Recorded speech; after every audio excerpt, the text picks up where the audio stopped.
What's going on, guys? It's JSGC here, and we are here for the Basel review. So, like expected, we are through 5-2 on aggregate, but we lost yesterday 2-1 on the night at the Etihad Stadium. So we're going to get on with what that result means, how we performed, etc, etc. So there was a full rotation in the squad, as expected. There's no De Bruyne, no David Silva, he was away on compassionate leave, no Aguero, Sterling was injured, no Walker, no Delph, no Mendy, he's injured too, but he's coming back. No Edison, no Company, no Otamendi, no Fernandinho, he's also injured. So there was an absolute abundance of rotated players there, backup players and youngsters. In my opinion, it's a predictable side. There was only two players outside of the prediction, and one of them was Leroy Sané playing, who was a senior player. So I weren't too disappointed with the team. Fully understand why Pep went with that team. I'd have probably done the same. Now, this, I said on Twitter, this is exactly like what was like at Wigan away, which was huff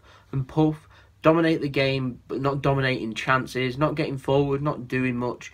An arrogant performance, a poor performance, and ultimately get punished. You're going to get punished by any side, though, doing that. They're going to turn up. Man City, it's literally their cup final. They want to beat Man City. Man City just turn up like, oh, we've come to play, we're already through.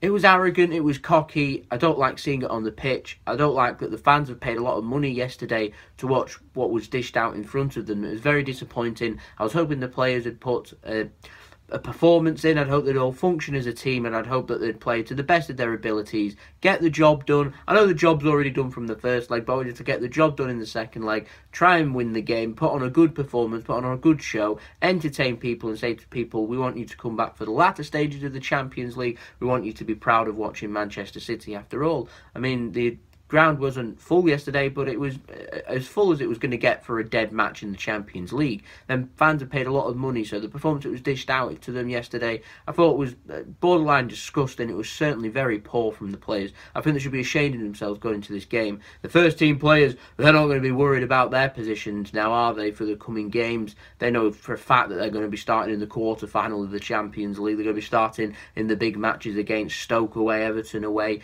Man United at home, Tottenham at home, which could potentially see us win the Premier League title. They're not worried. So from that, really disappointing from the players. I'll get to it later in the video as to the performances of all the players. First up, I'll just get on with the game in case you didn't watch the game or you didn't have a chance.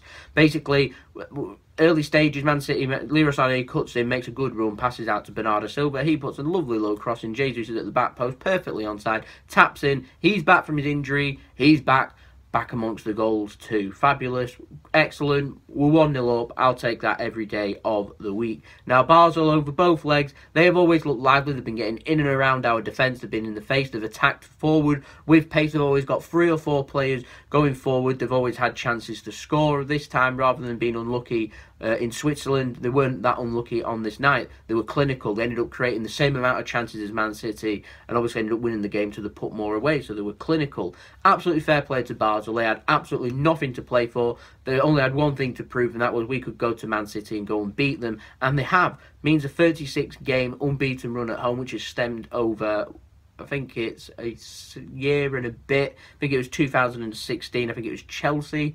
I can't remember when we've lost at home since Chelsea. If we have, then obviously, you know, fake news. Leave in the comments if I have. I think I'm right with that one, though. But basically, they look lively, absolutely fair credit, and they showed Man City the passion and desire and the will to win. It goes a long way in football. They showed they wanted to win this game, and they did. Just like Wigan, they showed they wanted to win the game, and they did. Just like Shakhtar Donetsk, when Man City put out a weakened side, they showed the will to win, and they did. And it's very similar to the Wolves performance in the Carabao Cup early rounds as well. They showed the desire to win. The only thing was they weren't clinical like the other 3 sides that I've just mentioned. All poor performances, all involving a large rotation of the squad, and it just simply isn't working, in my opinion. The squad, when you're making so many changes, it looks disjointed. They've not played together. They all need minutes together before it starts working. We've not got 3-4 games for all these players to get going. I think 2, 3, 4 at a maximum rotated players is more than enough. To start doing 7 or 8 of them, it's just too much. It was lovely to see some youngsters yesterday, though. I'll get on to that in a bit. Now, Basel, they ended up equalising.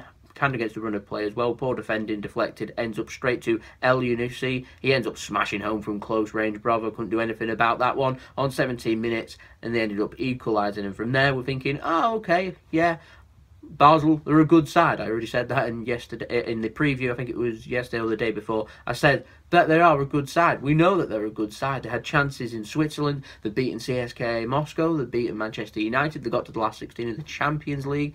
They're not a side to be taken lightly. I think we took them lightly yesterday. I think at half-time yesterday, Pep should have been having a word, make them focused. And I'm not too sure that that's happened, going off what Pep said in his post-match press conference. Now, in the second half, from a high, powerful shot, comes in from Lang on 71st minute, goes high, Bravo, beating at his near post. Disappointing. I'm not blaming Bravo for this defeat, though. I thought he had an okay performance, managed to make a couple of saves, did a lovely chest and dink over a player. Edison was smiling on the touchline. That was nice to see. I thought Bravo had an okay game, weren't too much there, but I do feel like this rotation is costing us in these matches that don't matter. But they do matter because we've got paying fans that want to watch a good show. They want us to win every single game. I want us to win every single game. I want the will to win. I want us to be competitive, and I want us to compete these players for places. I don't feel like the players yesterday did put themselves in good stead for getting into the match on Monday night at Stoke. We know that there's going to be a load of changes again now. Not many of them have put themselves in good light. There's a lot of poor performances out there. Ultimately, it ended up costing us, and Basel get a deserved win, in my opinion, and hold their heads up high. So good luck to Basel for the rest of the season. They are second in the league, and they'll be chasing to try and finish first again and get in the Champions League again next season. Maybe we'll see them again next season. Who knows? But for City, our performances, first leg, great, clinical. Weren't the most fabulous of performances, but we put our chances away in this leg. Put our chance away. Got cocky, got arrogant, weren't aggressive enough with the ball. We was aggressive off the ball at times, but not at others, and was not aggressive enough when we had the ball. We were in the first half until we scored. Once we scored, they just took the foot off the pedal, and it's like, oh, the game's won, we've done our job. We're 5-0 up now on aggregate, we'll leave it there, and they ended up scoring twice and punished because of it. And even when they were behind, again, there weren't a lot for me to talk about. It's just a match that had 6 shots, 3 on target for both sides, 2 going for them, 1 going for us. Poor. But we're in the quarterfinals. I think that's all that matters, really. I mean, we've lost the game, yeah. We need to learn from it and make sure we don't make these mistakes again, basically. I thought Bravo, like I said, he was okay. Zinchenko's looked absolutely fabulous when he'd been put against alongside Otamendi, Company, Walker, Sane, Fernandinho and all that around him.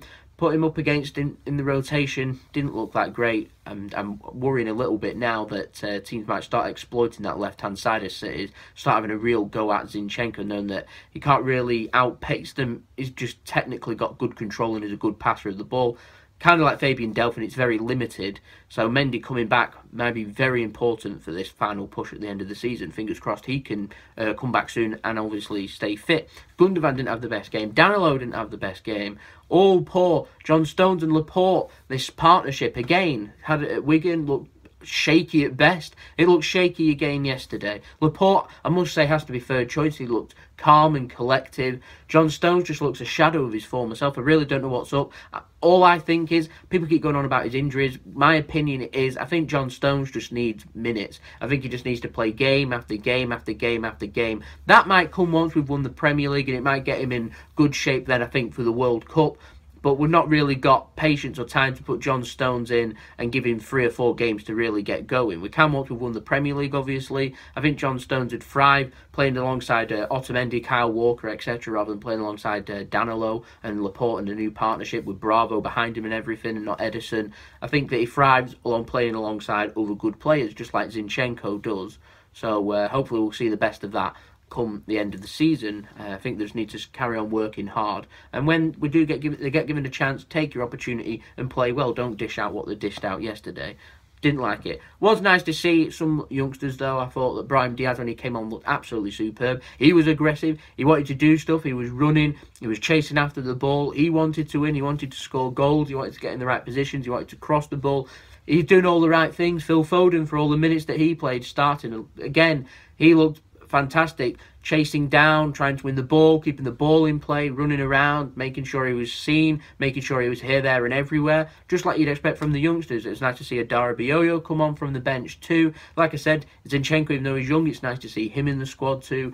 Sane, Bernardo Silva, all young players too. And sadly, last note, Yaya Touré's legs. They're just gone, aren't they, really? didn't think he had the worst game. It's just when he's tracking back and you see players running at him in pace, I'm literally just sat there like, oh god, you know exactly what is coming. But yeah, I'm hoping Brown Diaz. I thought he did fantastic in this game when he came. I'm hoping he can get some more minutes as we get through the game. As we get through the season, sorry. So I'm hoping he can get a lot more minutes. Phil Foden too. Nice to see him there. I have to give a man of the match. I think it's unfair for me to give a man of the match in this game to a Man City player because we didn't win the game. We didn't play particularly well. If I was to say any of the standout players, it was Leroy Sané in the first half. But their defence got to grips with him in the second half and kind of bullied him out of the game, which should have allowed space for players like Bernardo Silva, Gabriel Jesus and that, which were kind of ghost-like in the second half. Time just passed them by. So I thought that I'd probably give it to Phil Foden if I was going to give it to a City player. I thought he was our best player on the pitch. But I thought that Lang looked very lively for them. Got himself a goal. He was getting forward. I thought that their striker as well, Obiang, I think his name is, or something like that. He looked lively too, always causing us problems. I'd probably go for Lang though, getting himself a lovely finish. He was doing well, managed to get to grips on the left-hand side of Man City's attack. And got forward and managed to terrorise Zinchenko too. So probably one of the rare times I'll give him the man of the match. They've won the game, obviously. So we'll look at some stats now before we end the video. I think it's very interesting this because we had a similar amount of possession to what we had against Chelsea. We had 78% possession, so that's 22% for them, which is slightly more than what we had against Chelsea. Now we had 970 plus passes that we attempted in the game against Chelsea. This time we had 1,058. We've passed the 1,000 mark. We made 978 successful passes. This was at a rate of 92% compared with Basel 301, 235 completed at a rate of 78% pass completion rate. So in terms of passing stats, fantastic. The only problem was there was a lot of them were sideways. Even when they got into the attacking, it was sideways passing a lot of the time. There wasn't a lot of urgency there. So I want to see a little bit more urgency from Man City. Get forward, get in the positions and score goals, particularly from the attackers. So I'm looking at Bernardo Silva, Leroy Sané, even players like Gundogan getting forward, Jesus and all that to get in and score goals. These are rotated players, by the way, so we need them to obviously come in and score goals when they want, because I'm not too worried once we've got Aguero up there and we've got De Bruyne and David Silva, because I know right things are going to happen, because the world-class players, the other players, these are youngsters, they need to get better, so obviously we won't get chances. They've got to do it. City had a similar amount of dribbles to what Basel had. We were poor on crosses, we had more tackles. Basel, they've dominated the defensive stats. It's typical Man City performance, really, and Basel ended up being clinical and coming out on top. It's reminiscent of last season in certain amount of games, like against Southampton, like against Everton. Apart from, I thought Basel, they weren't parking the bus. They looked very lively. They're attacking 3 or 4 players that they got forward. They were getting in and around. They were getting in the face of Man City. They were getting shots in. They were causing problems. Do you know what I mean? It was here, there and everywhere. Fantastic performance from Basel. For Man City, we've got a lot of hard work to do. But onwards and upwards, quarter-final, the draws next week. We've got Stoke away before then we've got a week in Abu Dhabi before international break, so we've not got a game for 19 days as of after the Stoke away match. Which, you know, break really good. We need a break. 3-week break for us now, and then we can go full flying in towards the Premier League and Champions League quarter-finals. So, we've got plenty more Man City videos and plenty more football videos coming up. So if you're enjoying them, don't forget to like, subscribe, notifications on. We're aiming for 400 subscribers and we're not too far away. So if you just subscribe to me, that'd mean the world to me. Don't forget to let me know what you thought of this game in the comments below. Don't forget to check out my social media. Links to that are in the description below. You can check out my second channel and my partner channel, which is my brother doing mixology drinks. Links to them channels, they'll pop up at the end of the video. You can check them out, like and subscribe there. That'd mean a lot to me too. And I'll see you all later. So there you go. A bit of a spineless performance, really. Never mind, we move on. So it's been JSGC. Hope you all have a wonderful rest of your day, and I'll see you all Stoke away. Peace. Ciao for now.